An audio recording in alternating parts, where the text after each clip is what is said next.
रामदास एक ग्वाले का बेटा था। वो रोज सुबह उसके पिता उसको गायों को चराने जंगल भेज दिया करते थे। अरे रामदास, उठो और जाओ, गायों को जंगल चरने के लिए ले जाओ।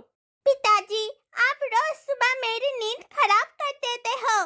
गायों को चराने के लिए आप ही चले जाया करिए ना। आप तो सुबह जल्दी उठ भी जाते हैं।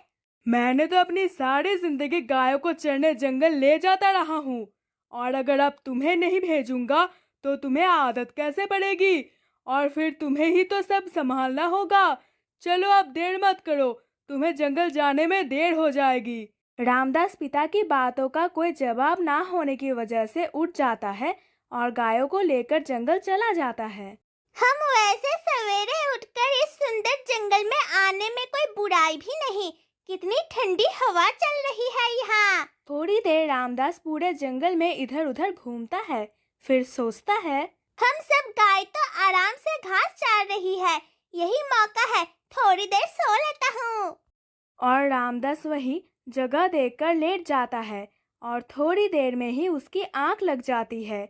कुछ देर बाद रामदास की आंख खुलती है तो वो देखता है कि उसकी गाय चरते चरते कहीं दूर चली गई है। वो जल्दी से उठता है और गायों को ढूंढने निकल जाता है। ढूंढते ढूंढते वो गहरे जंगल में चला जाता है। वहाँ उसे गायें तो नहीं मिलती, मगर वो देखता है कि दो बड़े बड़े नाग रूपी मानव वहाँ पूजा कर रहे हैं। ये देख वो एक पत्थर के पीछे जल्दी से छुप जाता है। ना तो वो पूरी तरह नाग ही थे, ना पूरी तरह मानव। रामदास मन ही मन फुसफुसाया, अरे कौन है ये लोग? मुझे तो बड़ा डर लग रहा है, लेकिन ये लोग कर क्या रहे हैं? तभी एक नाग बोलता है, हे देव, हमारी पूजा स्वीकार करो। तभी वो दूसरी नागिन रामदास को देख लेती है। देखो, वहाँ कोई है, ये कोई मानव है, इसने हमें देख लिया है। रामदास पत्थर के पीछे छुप जाता है। कौन है वहाँ? बाहर निकलो। रामदास डरता हुआ बाहर निकलता है। तुम यहाँ हमारी पूजा भंग करने आए हो, मैं तुम्हें इसके लिए माफ नहीं करूँगा। मैं तो यहाँ अपनी गाय ढूंढते हुए आया हूँ। मुझे नहीं पता था कि आप लोग यहाँ पूजा कर रहे हैं। तुमने हमारी बरसों की पूजा भंग कर दी। मैं तुम्हें श्राप देती हूँ कि अब तुम अपने मुंह से कभी बोल ही नहीं पाओगे।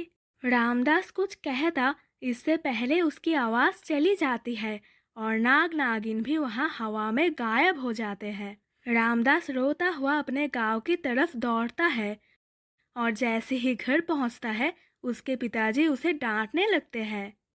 अरे कहाँ थे रामदास, इतनी लापरवाही, गायों को जंगल में छोड़ के कहाँ गायब हो गए थे? वो तो बिरजू जाकर गायों को वापस लाया, मगर तुम उसे कहीं नहीं मिले। कहाँ थे तुम? बोलो, जवाब दो, कहाँ थे इतनी देर? रामदास खड़ा खड़ा रोने लगा। पिताजी को तुरंत समझ आ गया कि बात कुछ और है। क्या हुआ बेटा रामदास, क्यों रो रहे हो? रामदास कुछ बोल ही नहीं पा रहा था।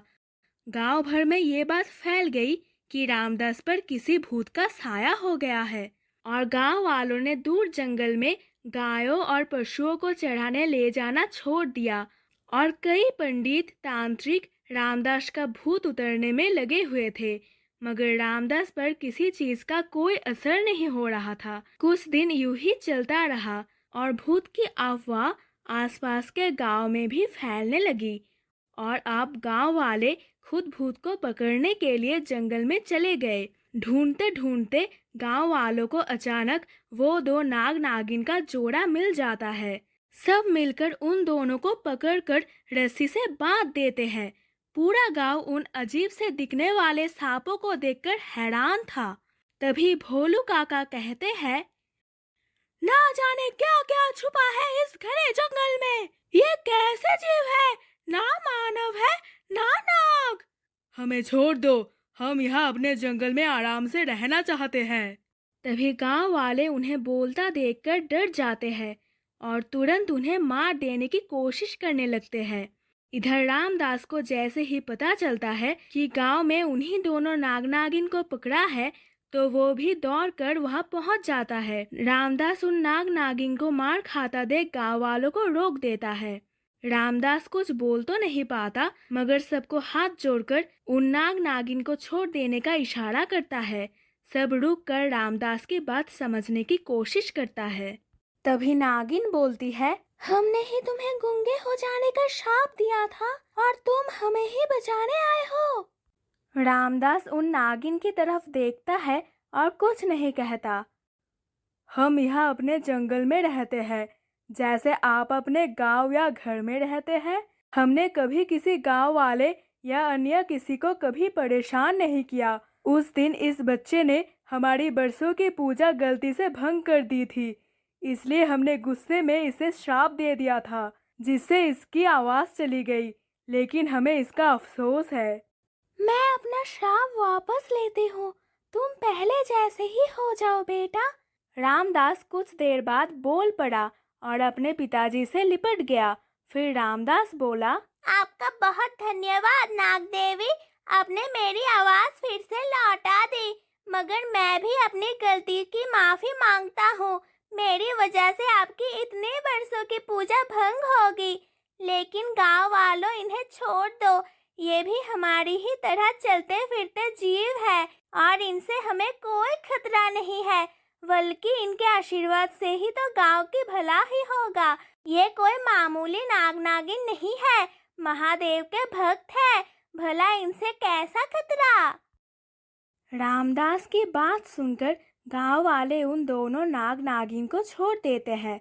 फिर नाग नागिन रामदास और गांव वालों को किसी भी आपत्ति में सहायता का वचन देकर चले जाते हैं। पिताजी रामदास की आवाज वापस पाकर बहुत खुश होते हैं और नाग नागिन को धन्यवाद देते हैं।